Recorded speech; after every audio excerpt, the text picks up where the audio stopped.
Hi, this little video, actually it's not a little video, it's quite long and quite in-depth, is all about my process of fusing and cutting out all my pieces for when I'm making a handbag. So it is fairly lengthy. For those of you who are really confident and have your own system for doing your own bags, whatever your system may be, I'm not saying that you need to change what you do. You may enjoy watching how I do things, I'm not sure. For those of you who are new to it, maybe there's one or two little tips or tricks or something that you can get out of it. One of the complaints about bag making that I hear a lot about is people want to make the cutting and fusing the easiest that they can. It seems to be so labor intensive, and it's almost like we separate it from the bag making process, but it certainly is part of it. So this is what I do. I like to make a cutting chart. Lots of the pattern designers are including them, which is great. This is Snowdrop. I don't remember actually whether she includes one with this or not, but I've made my own. So I'll explain a couple of things first. I have used, this is the large Snowdrop. I do have, on the other side of this, I have small Snowdrop as well with the different measurements. But this is the large Snowdrop, and I have everything designed for using vinyl. So if you're going to use fabric for everything, it's a little bit different. So some of the pieces and stuff are cut out of fabric as opposed to vinyl. So I'll quickly go through. There's actually only four pieces, four pattern pieces for Snowdrop. The rest of them are basically rectangles. So I have those listed out here and how many I need. So I have exterior fabric, vinyl, lining, woven interfacing, and under woven interfacing I actually have mine separated. I have these two darkened to let me know that that's a different interfacing that I want to use for those. That's just personal preference, and I'll go through that as well. We've got fusible fleece, we've got some foam interfacing, and we have our heavy interfacing or Peltex. So this little chart, and I will be including this in an email to all of the people who are attending my seminar or my classes. So I only have four actual pieces. So that's A, B, C, and D. The rest of them are just measurements that we do, I do anyway. I cut them with a quilting ruler and my rotary cutter. So I'll go through all of this. All of it will be covered in the video that's in the segment. So yeah, I think that's about as much as I can say about all of these, and we'll get on to the pattern pieces. So as I was saying, Snowdrop has four actual pattern pieces that you print out. I use, because Snowdrop is one that I have done many of and I expect to do many more, I've made my own clear plastic or clear vinyl templates. So these are 30 mil plastic. They're about I say it's probably about a 35 gauge. I don't think that there is 35 gauge out there, but it's somewhere between a 30 gauge and a 40 gauge. If I had to source this out again, if I couldn't find my 30 mil, I would probably go up to a 40 gauge plastic. So, or 40 gauge vinyl.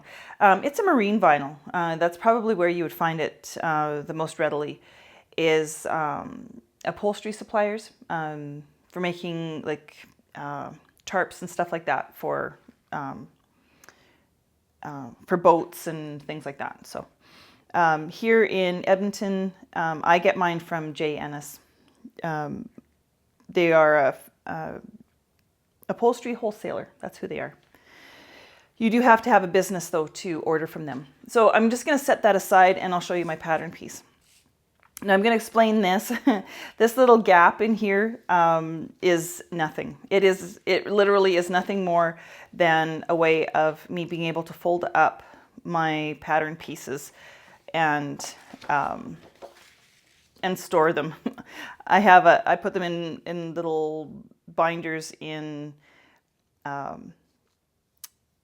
page protectors. So it just makes it easy for me to store them.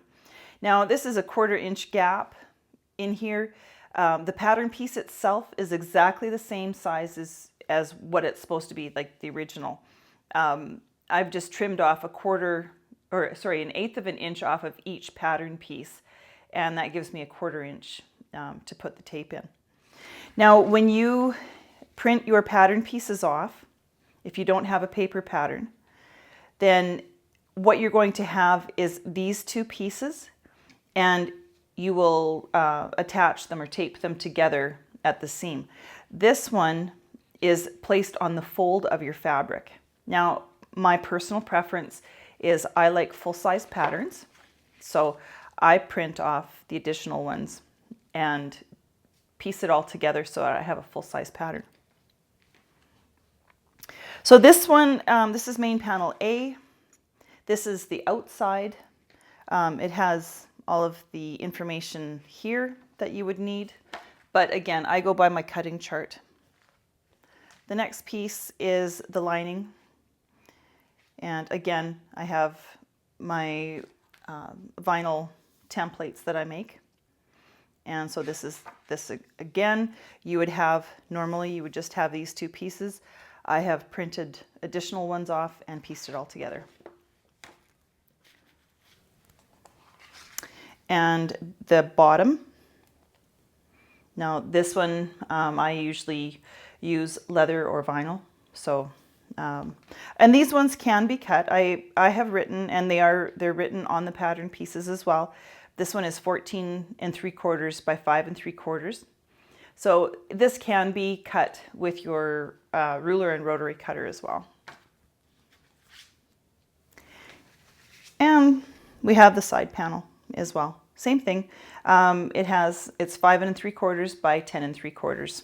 So those are the pieces that we're going to be working with as far as the pattern pieces go. But again, I use my cutting chart, and so I know then. Just going to bring you in a little closer here again.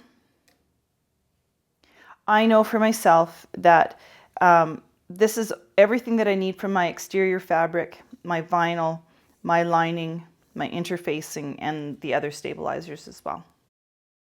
So as far as the fabrics that I'm going to use in this is going to be my outside fabric. It's kind of a funky fabric. It's got running shoes on it, and black and red. I think it's kind of cool. This specifically is a home decor weight. It's a little heavier. It's quite a bit heavier. It's not cotton. It's probably polyester, maybe polycotton. I'm not positive, but this is what I'm choosing to go with.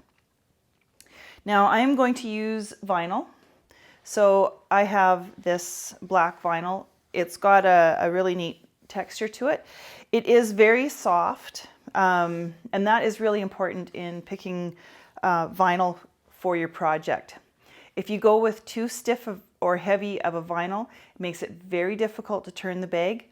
It also makes it hard to stitch through when you're going through multiple layers. That has been very much trial and error for me. So I would very much suggest that you find either a very soft vinyl or go with something a little bit heavier. I wouldn't necessarily go with quilting cotton for the bottom, although that is fine too, especially for your first bag, if this is the first time that you're making bags. Yeah, or maybe something a little more canvasy, something a little bit heavier than just a cotton. So, and I am doing something kind of funky. This is going to be my lining. This is very satiny. This is actually cuddle satin, like what they would use for making pajamas. And again, you can go with cotton. This is just what I choose to use. I like the reds together and the red and the black. So, so this is what I'm going with. So you get to pick your own. So I'm going to take a moment to discuss interfacing, stabilizer. It's all the same. Now going again back to my cutting chart. Now specifically what I'm talking about here, these two products that I have are my woven interfacing.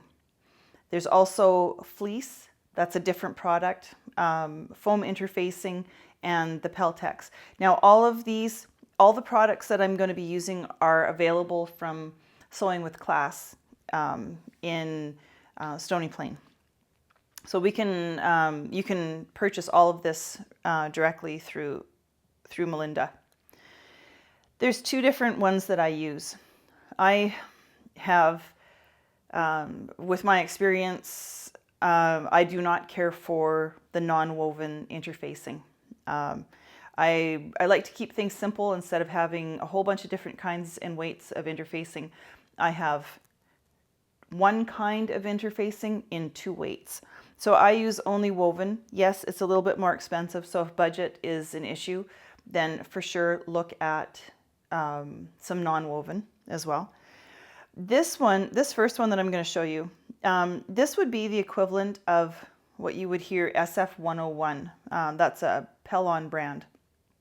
So it's woven. We use woven in bag making, especially for the outsides, because it acts like the fabric itself. It moves like the fabric. We tend not to get as much crinkling and almost like dimpling kind of if we use the woven products. So this is fusible. There's glue on one side. Very easy to move, very soft. This is the other brand. This is the brand now that I have switched to. The brand itself is called Presto. This is available through Melinda at Sewing with Class. Again, this is a woven interfacing, but the difference is it's very stiff.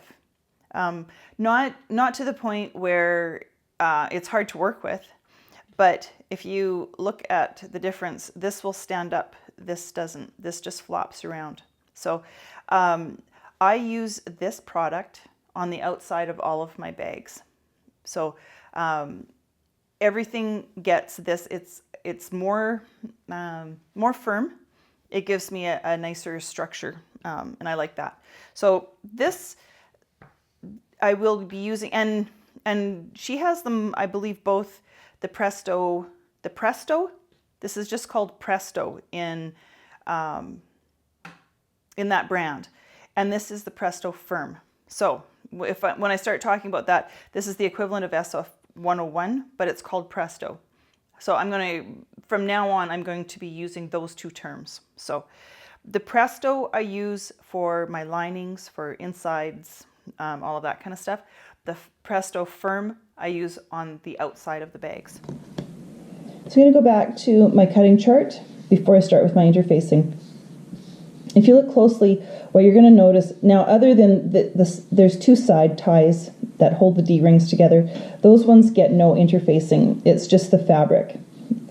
But everything else gets interfaced,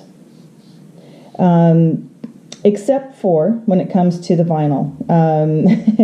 Except for. There's a lot of exceptions here. This is personal preference as well. When it comes to my side panel vinyl, I do interface it because I want the structure there.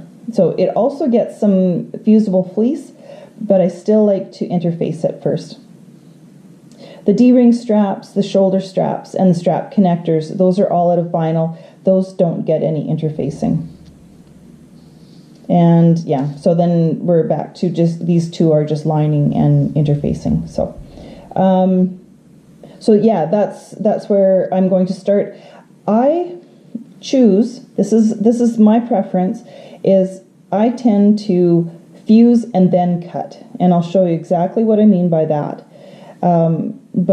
So I'm going to mostly in this next little bit be cutting all of my interfacing before I even cut any of my fabric or lining. Now I will be the first one to say that I have a beautiful workspace. I have a very large cutting table in my studio here, so I take full advantage of that. So what I have here is I have my Presto firm. I've got it just kind of rolled out. Now this is my right side, or the non-glued side, facing up for me. Of this, I'm only doing 2 pieces. So I'm going to be doing my main panel A and my side panel B. I need 2 of each of these. So now this is my method. You do what works for you, but this is what works for me, and I really like the way this works. So I have my fusible interfacing, the right side up, the glue side is down. And all I'm doing is I'm laying this on, and I'm going to draw around it. Doesn't matter what you make, what you draw with. None of this is going to be seen. I had some technical difficulties with my recorder. The batteries went dead on it, so I've taken care of that now. I'll just show you. I'm going to be fully showing with the Presto when I do more pieces with it, so you'll see exactly what I did. But the long and the short of it is this is what I ended up with. I have 2 pieces that are rough cut. I'm not right on the edges. I'll do that after. So I have my 2 good sides, and there's 2 pieces here. I just haven't cut down the middle because I don't know that I need to yet. So this is what this is. That's what you missed, is just me actually cutting them out. But you'll see more of that when I get to the Presto. Now I'm working with my Presto. This is the lighter interfacing. I just cut off my roll, so I just have my bolt of interfacing, so that's how I do my stuff here. Once again, I have my right side up, so I have my non-glue side facing up. The reason will become clear when I actually fuse onto my fabric, because I want to be able to see my lines. So here again, with lighter interfacing, sometimes I will use something more like a felt marker or my air erase marker or something like that.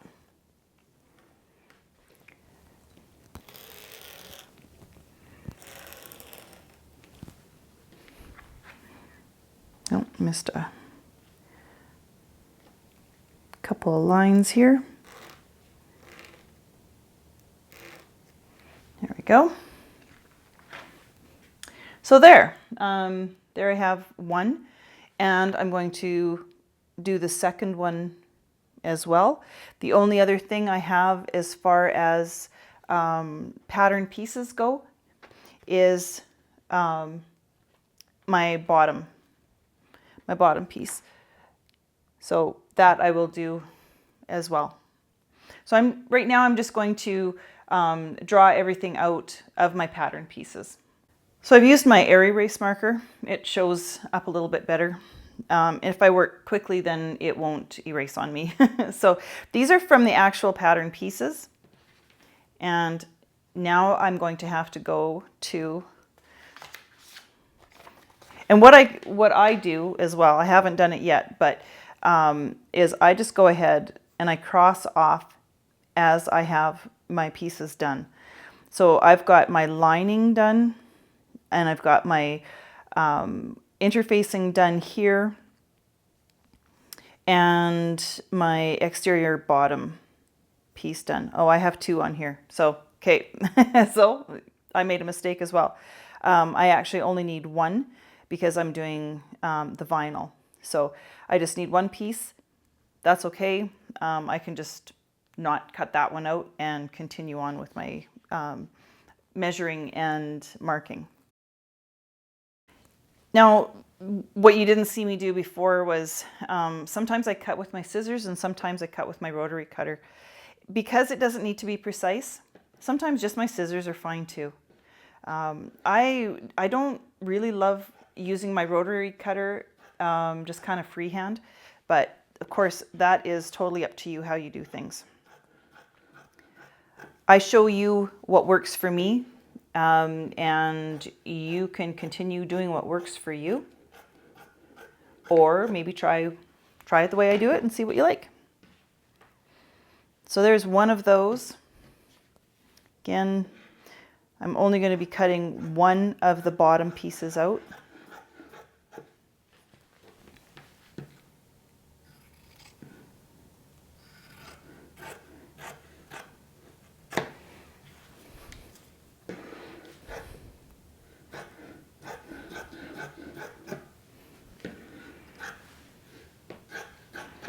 Scraps like this, I have a little bin that I keep all those little scraps because they come in handy for some stuff, or eventually they get thrown away if my bin gets too full, but I try and keep that kind of stuff to a minimum.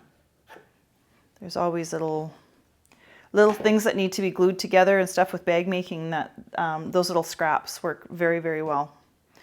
So that is it for my pattern pieces. The next part that we're going to do is we're going to go directly from the cutting sheet and measure out all of the other pieces that we need. For this, I'm going to be using my rulers. Now, this product that I'm using is actually 22 inches wide. So I know when I look at, I'm going to look at my cutting sheet here. My zippered pockets, I need two of them that are 10 inches wide, 8 inches high. So I know that I've got 22 inches across here. So now I'm going to just use my rotary cutter. I'm going to trim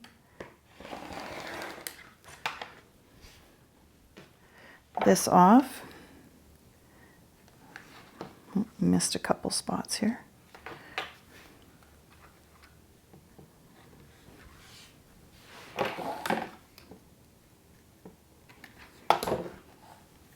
Here we go.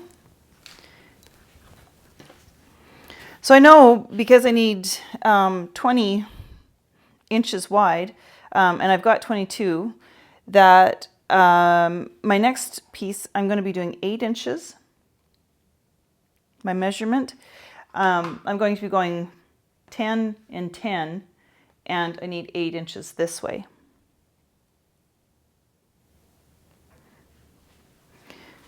My cutting mat, I've got mine kind of linked together, so I've got seams over there, so sometimes I don't cut all the way through, so I'm just going to scooch that over a little bit.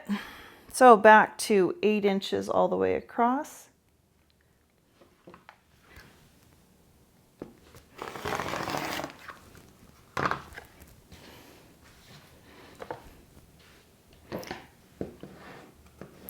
Might have to change my blade. I thought I just put a brand new one in, but there we go. So here I have 22 inches, and now I'm going to subcut this because I have about 22 by 8, so I want to cut this down to 10-inch pieces.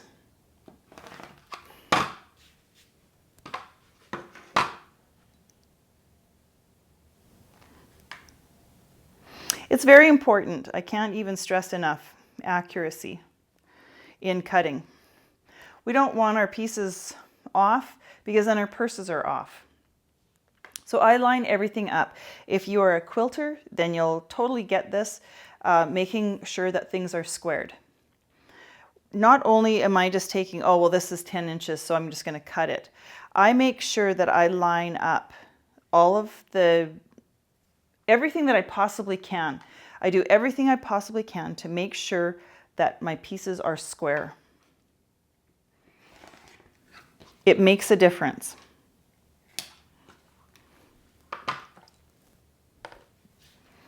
So here I have my pocket interfacing. This is for my zippered pocket.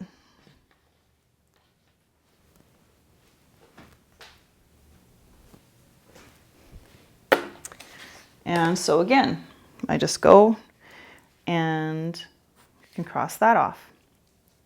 Now the adjustable strap, I'm going to leave that one till last. That one's 54 inches long by 6 inches.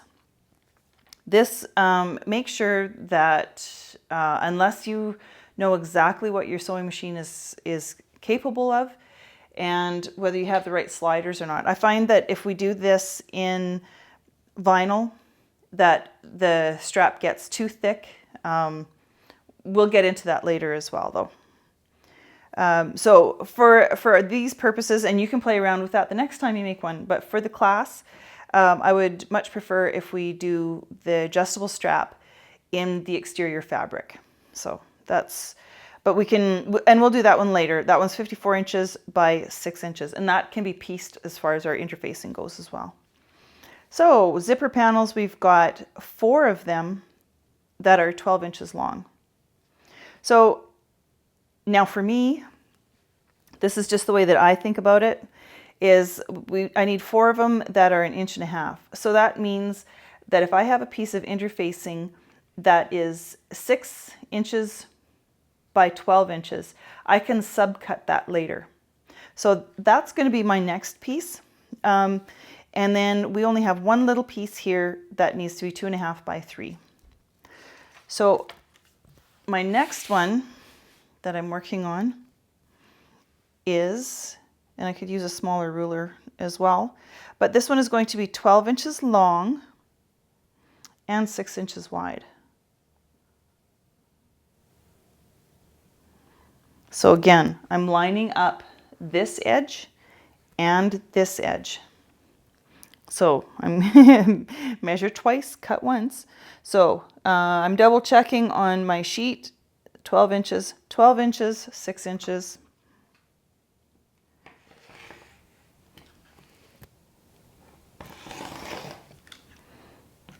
Give that one more in case I missed anything. There we go. So once I have this fused, I'm going to subcut this into 1.5 inch pieces.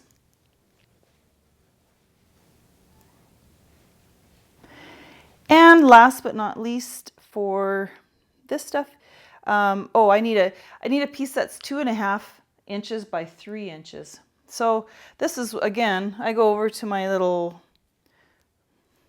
scraps, and pretty sure I can find something that's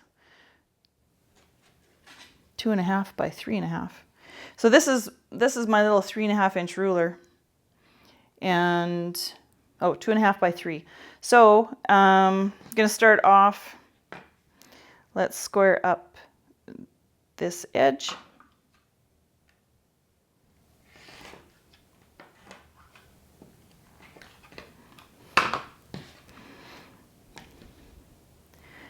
And with my handy ruler, let's go 3 by 2. Sorry, 2.5. Double check.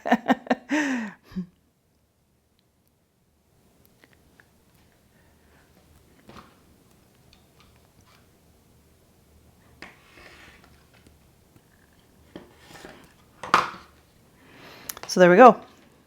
And we only need one of those. So that's it for cutting the Presto.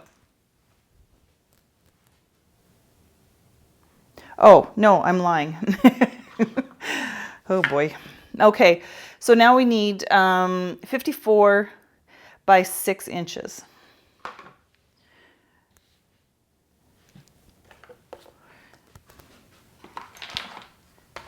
So I'm just getting my calculator out So I know that my width here is 22 inches. So 54 inches is what I need. Let's divide that by 22 inches equals not quite 2.5 strips here. So if I go 2 strips, I know that that's 44 inches. So I'm going to go 54 inches minus 44 inches, so that's 10 inches left. Do I have that here? Yes, I do. So I've got 6 inches, and that's what I need. I need my pieces 6 inches wide. I hope you're following this. The math isn't ridiculously hard, but we're going to piece this. Interfacing is not going to matter if it's all one big long piece, and I want to get the best use out of my interfacing. So now I'm going to cut 2 more strips, the width of my interfacing, and 6 inches wide. Again, keeping everything as square as I possibly can. And this interfacing is not perfect.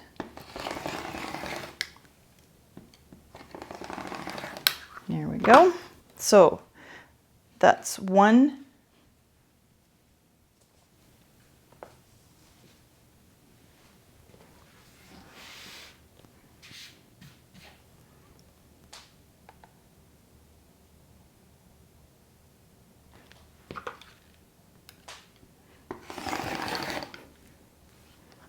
Oops, I slipped there a little bit. There we go. So there I have all of my interfacing done. So going back to my cutting sheet, now I have everything crossed off here. The next one I'm going to go to, I just happen to choose to do my foam interfacing.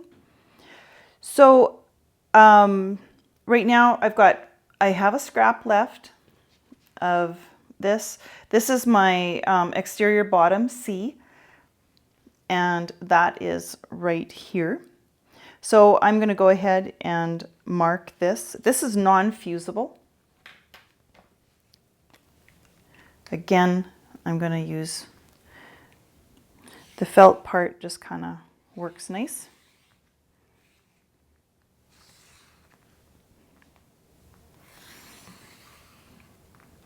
And this I can fussy cut now.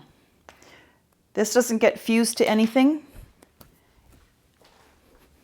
So I'm just going to go ahead, this is another ruler that I just love, is my 2.5 by 18 ruler.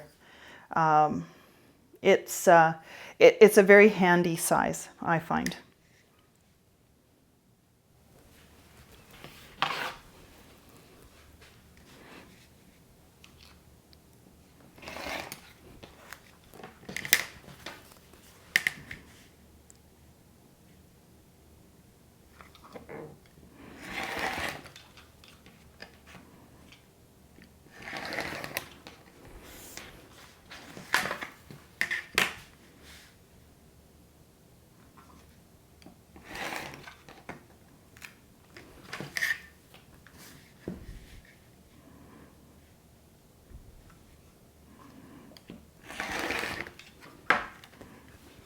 There we go.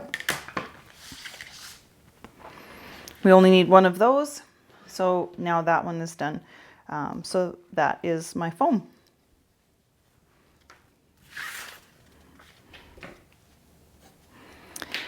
Now I have to go get my large piece of foam because we need to cut 2 of the main panel A's. Now I'm going to touch on another thing about accuracy. I'm using my foam right now. I have one cut out. This is my my front panel A. I cannot stress enough how important accuracy is. We use very small seam allowances in bag making. You're using typically a 1/4 inch or 3/8 of an inch at the most. So if you're out 1/8 of an inch and you have a bunch of seams to put together, it takes no time at all before you're out 1/2 an inch, 3/4 of an inch, really, really easily. So some just take this for granted. I certainly did. And then I was doing some lessons. And what I found was what I just think is normal, because that's the way I do things very accurately. I think everybody does it that way. And I found out that that's not the case. So that's why I'm going to touch on this. If you cannot cut really super straight, then use your rotary cutter and your ruler. So this bottom of A is a straight cut. So I use my ruler and cut that. So it's nice and straight. Now the sides are a little bit deceiving on this bag because they seem like they're actually straight, but they're not. There is just a slight curve to the sides, and of course there's a curve up at the top here as well. Again, when we're doing garment sewing, you know, you can kind of fudge your cutting. If your cutting isn't perfect, you've got 5/8 of an inch seam allowance, you can just kind of, you know, you sew more carefully to make sure your corners or your rounded edges are nice and curved. We don't have that in bag making. So if I cut part of it a little bit straight, chances are I'm going to sew that like that with my bag, and I'm not going to be happy with the result. So I'm going to be really careful. And I'm just going to be really accurate. Get a nice smooth edge as you're going around. Same thing here, because this is not fusible. We can fussy cut this now, or what I call fussy cut in the interfacing.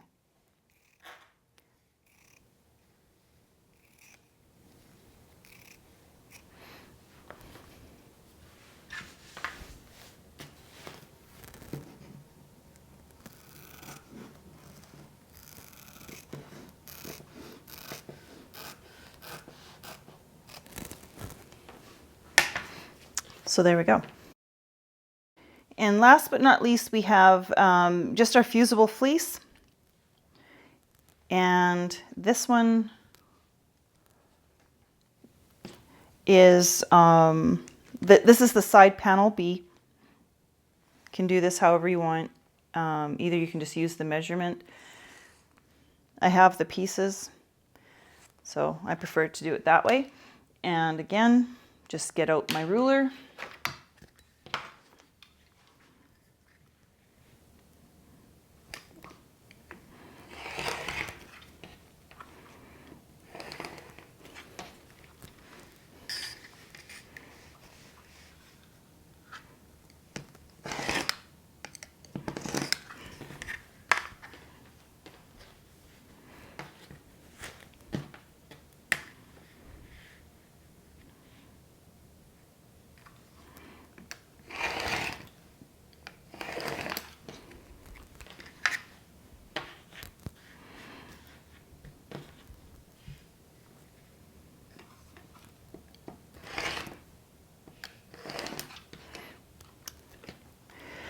And there I have everything off my interfacing.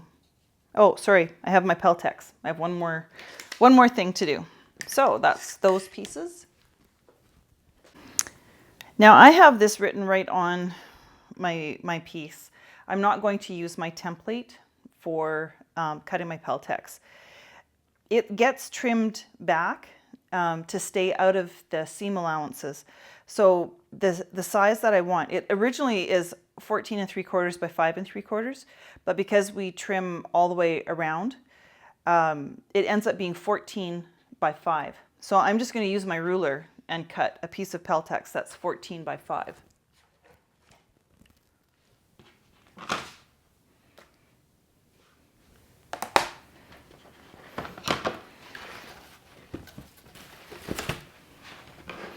And I think for me, probably this is going to work the best.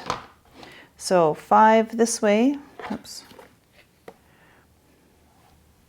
So here I am 14 and 5 this way.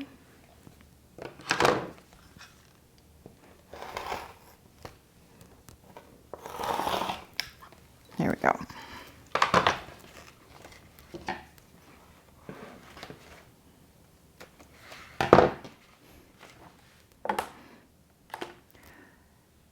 So now I should have everything off my list. So I have all of my interfacing is all taken care of. So now I'm going to just pause for a moment. I'm going to get all of my pieces all organized again. So what I've done is I've just layered everything. So here I have my pocket piece, my inside zippered pocket.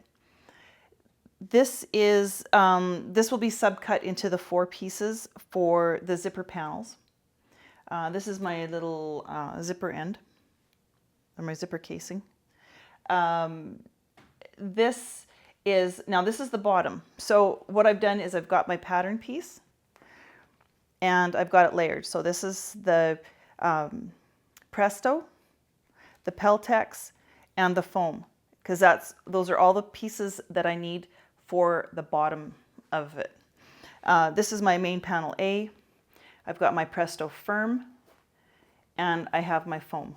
So I just get everything all organized so that I can have everything, so I know where everything is at, at any given time.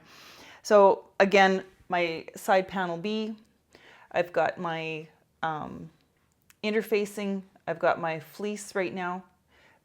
I'll be doing lining and all of that later. So, but I have what I need for my interfacing all done. There's one more little piece that is not in the pattern. It's a technique that we're going to be using for our inside zipper pocket. There's just one more piece of your Presto that we're going to be cutting. So what we need is a piece that is 2.5 inches wide by 10 inches long.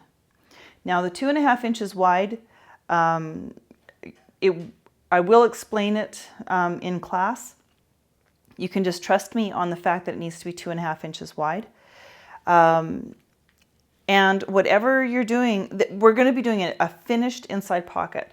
So what that means is that there will be no raw edges of your zipper showing. So it's just takes about 3 minutes longer than the other way, and it looks so much more professional and so nice. So and the reason why I get my 10 inches is because my pocket is 10 inches wide.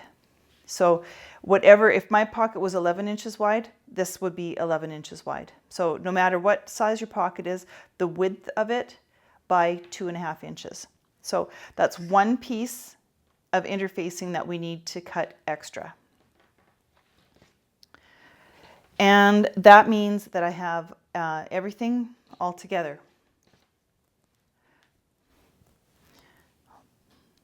Pull out here a little bit. So now I've kind of arranged my my pieces in what needs to be lining.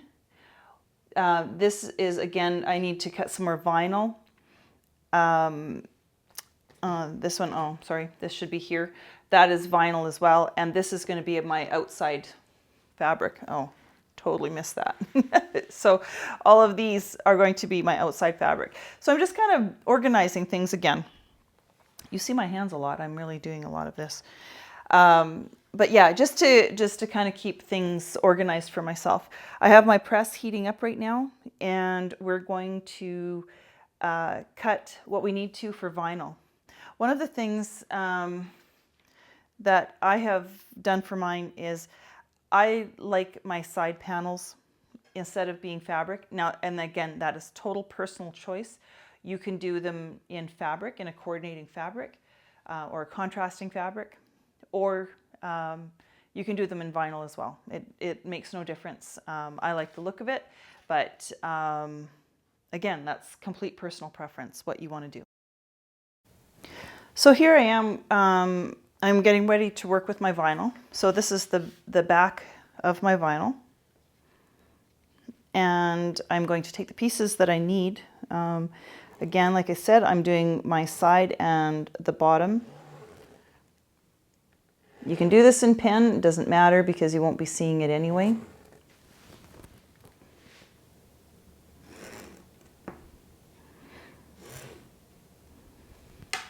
Yeah, and personal preference, if you want to just use your ruler, that's just fine as well. Just need one of those bottom pieces.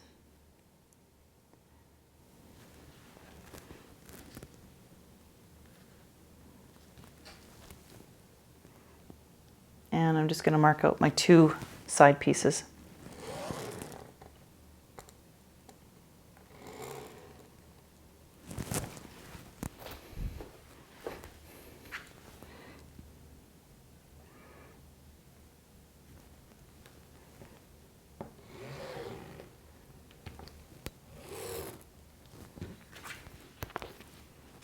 And I'm just going to cut those ones out.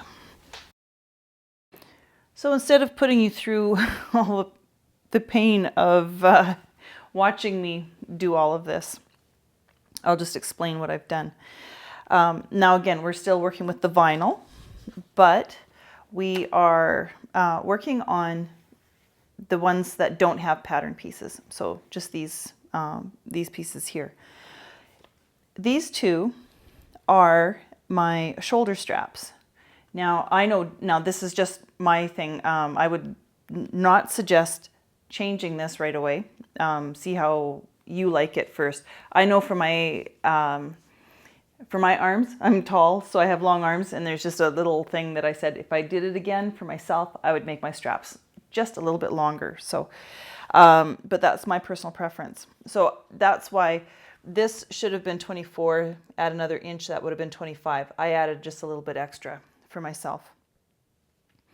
So in the instructions ask for 2 pieces that are 4 inches by 25 inches long.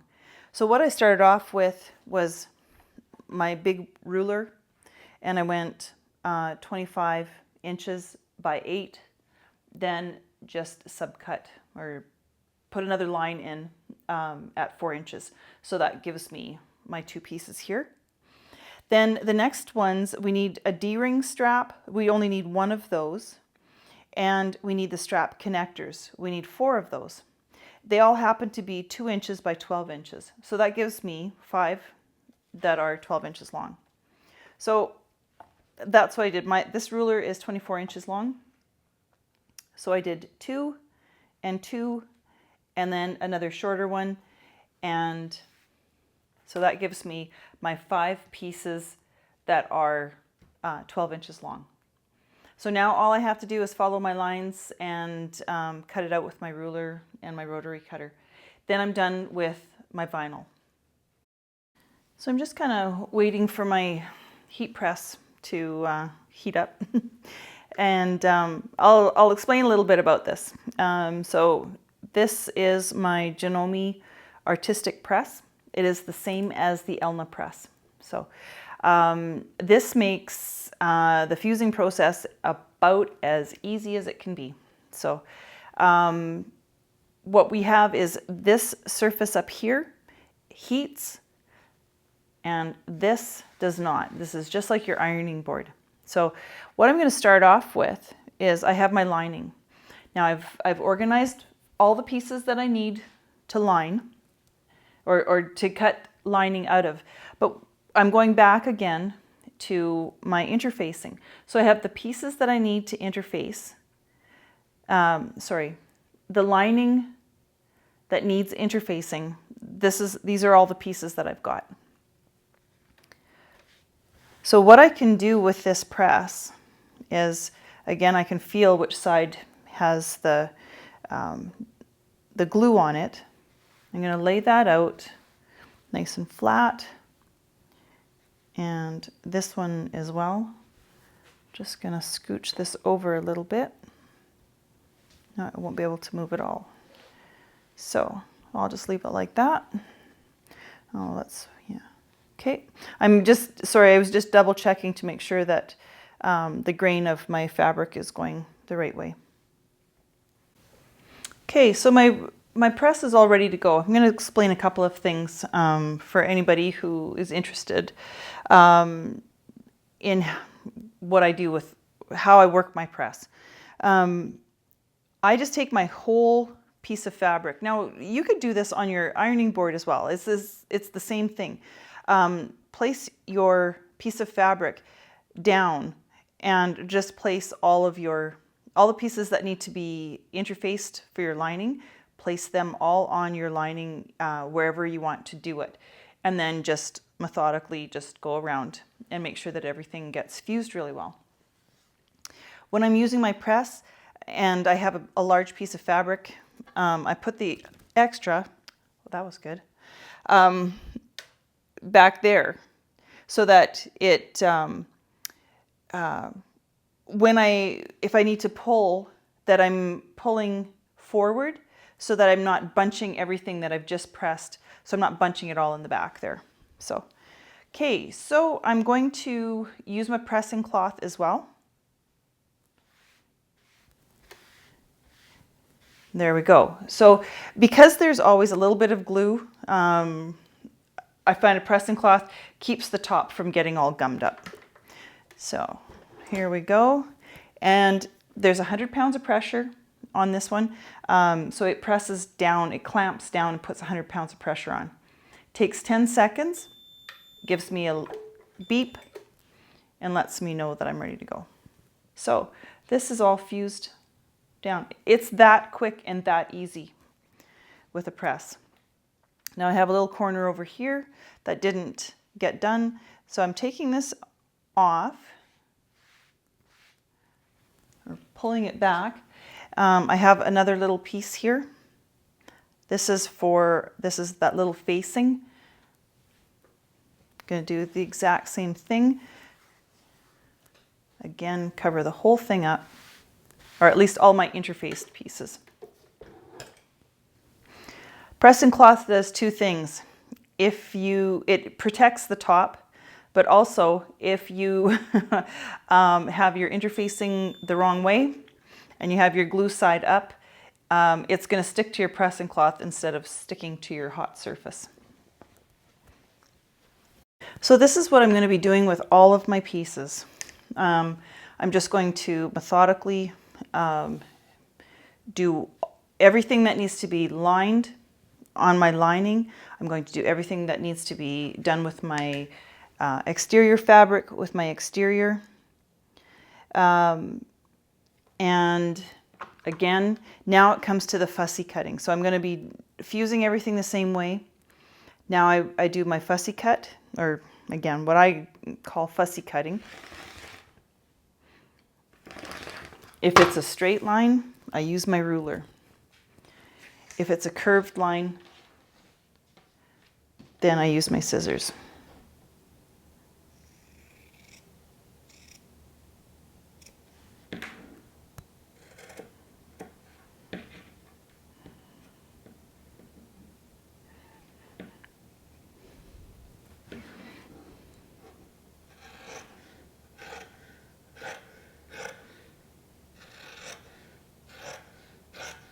And again, I try to be as accurate as I possibly can. And I am going to just continue fusing and cutting all of my pieces the same way. One of the things I'm going to cover here in the cutting video here is fussy cutting. Now this is the literal fussy cutting. So right here I have a pair of shoes. And I want that pattern, and it could be whatever pattern. You could be centering a pattern as well. That's where these clear templates come in so handy. So what I can do is, if I want those shoes in the center of my purse, is I can center them. I can do it wherever. Here, it's hard to see because of the camera and the lighting and stuff. But so the top of my handbag is up here. Those shoes are down here. This is the bottom. Now I can decide where exactly it is that I want to put those. And I can also, I mean, I can eyeball it, I can measure it, I can do really whatever I want as far as that goes. I could do this over to the side if that's the way that it looked the best. Really, anything is possible. But this is how I work it for doing my fussy cutting. So this is where I'm going to deviate a little bit from how I do the cutting and fusing, or the fusing and cutting, because this piece, my front and my back, these are the ones I really pay a lot of attention to. So I'm going to take those, and I'm actually just going to go ahead and I'm going to cut this one out separately. I'm not going to fuse it first. I'll fuse after.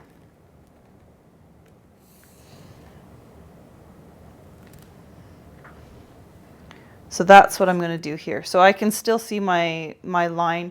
I'm just going to cut that piece out. So basically, this is what I have now for my